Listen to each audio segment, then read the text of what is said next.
Say it ain't so, Joe. Joe Biden was actually so bad at his interview with ABC about the horrendous pullout from Afghanistan that they didn't air it in full. So what did Biden really say?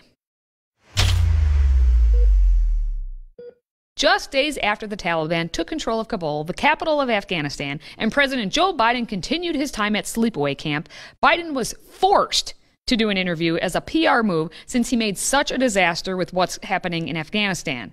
How'd it go? But we've all seen the pictures. We've seen those hundreds of people packed into a C-17. We've seen Afghans falling. That was 4 days ago, 5 days ago. Unhinged.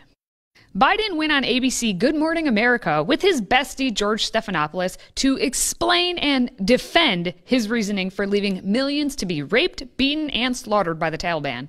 We all know that he was warned back in July against just packing up and leaving without any departure plan, but Biden lies and people die.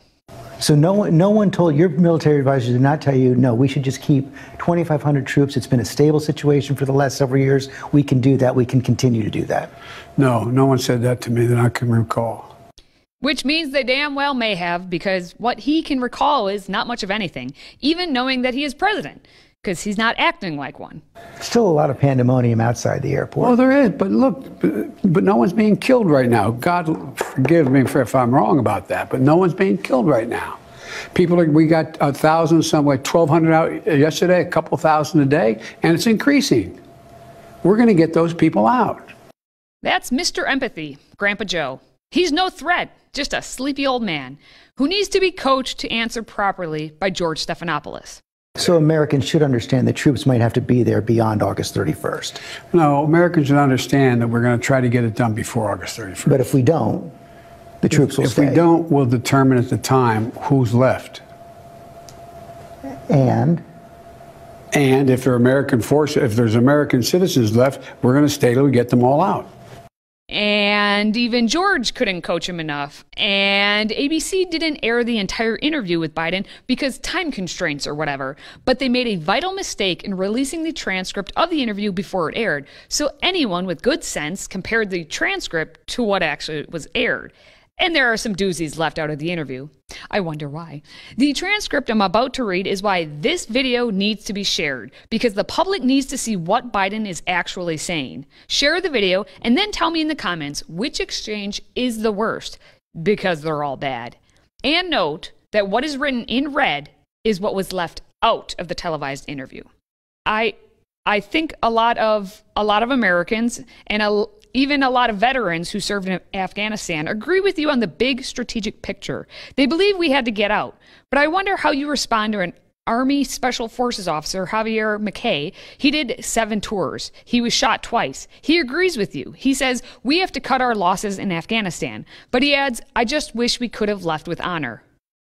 Look, that's like asking my deceased son, Bo, who spent 6 months in Kosovo and a year in Iraq as a Navy captain and then as an Army major.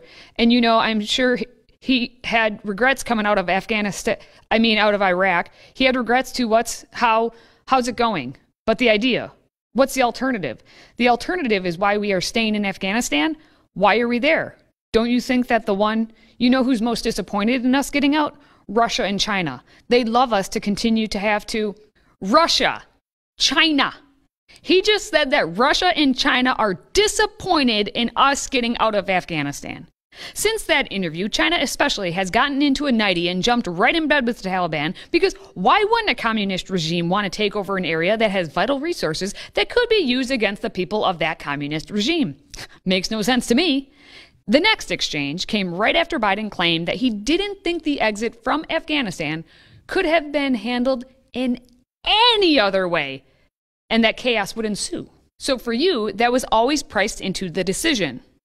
Yes, now exactly what happened is not priced in, but I knew that they're going to have an look. One of the things we didn't know is what the Taliban would do in terms of trying to keep people from getting out, what they would do. What are they doing now? They're cooperating. Letting American citizens get out, American personnel get out, embassies get out, etc. But we're having some more difficulty in having those who helped us when we were in there. And we don't really know what's happening outside of Kabul. Pardon me? We don't really know what's happening outside of Kabul. Well, we do know generically and in some specificity what's happening outside of Kabul. We don't know it in great detail, but we do know. And guess what? The Taliban knows if they take on American citizens or American military, we will strike them back like hell won't have it. Except you just pulled all support to keep the Taliban out. And you left thousands and thousands of American citizens there to fend for themselves. They are in hell already. One more exchange, because I really can't take any more. How will history judge the United States' experience in Afghanistan? One that we overextended what we needed to do to deal with our national interest. That's like me saying the border of Tajikistan and what does it matter? Are we going to go to war because of what's going on in Tajikistan? What do you think? Tell me what. We're in that isolated country that has never in all of history been united, all the way back to Alexander the Great, straight through the British Empire and the Russians. What is the idea? Are we going to continue to lose thousands of Americans to injury and death to try to unite that country? What do you think? I think not. I think the American people are with me. And when you unite that country, what do you have? They're surrounded by Russia in the north, or the stands in the north. You have to the west, they have Iran.